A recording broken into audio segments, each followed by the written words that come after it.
The people who waited for rescue, that never came. They were told help was coming. They believed it. They waited, but rescue never arrived. In the middle of the ocean, surrounded by endless water, hope can feel closer than land. In July 1945, hundreds of men were floating in the Pacific Ocean, not on ships, not in boats, but in the open sea, waiting. What really happened? The ship was called USS Indianapolis, a powerful American warship, fast, trusted, and important. It had just completed one of the most secret missions of World War II, delivering components for the atomic bomb. After completing the mission, the ship was sailing alone. No escort, no protection. And then, without warning, it was hit. The attack. A Japanese submarine fired 2 torpedoes.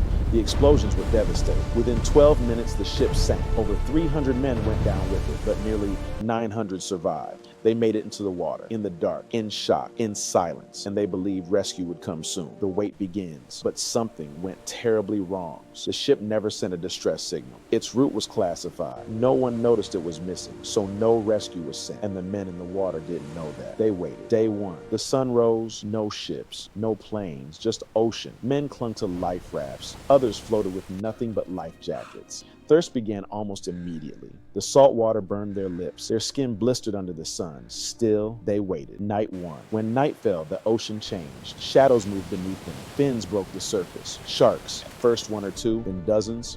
The weakest men were taken first, pulled under, gone in seconds. The others watched and waited, and this was only the beginning. Day 2. By the second day, hallucinations began. Men imagined ships on the horizon. Others believed the water was fresh. Some drank the sea. It drove them mad. They screamed, they laughed. They swam away and disappeared. Still no rescue. Still waiting. The horror continues. Sharks attacked constantly, sometimes silently, sometimes violently. Blood spread through the water. The men tried to stay together, believing numbers meant safety. But fear broke groups apart, and hope would slowly die. Day 3. By the third day, many had stopped hoping. Their voices were weak, their bodies broken. Some prayed, some went quiet. They weren't fighting anymore.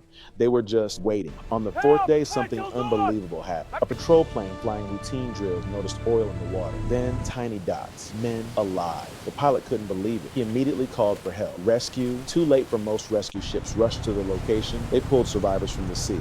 But out of nearly 900 men, only 316 survived. The rest died from thirst, exposure, madness, and sharks. They had waited. The rescue came too late. The most painful part? The disaster was preventable. The ship was never reported missing. No alarms were triggered. Human error, silence, and waiting. Those men didn't die instantly. They didn't die fighting. They died believing help was coming, floating under the same sky, staring at the same horizon, waiting until they couldn't anymore. If you were there in the middle of the ocean, would you keep waiting, or would hope break you first? Tell me in the comments.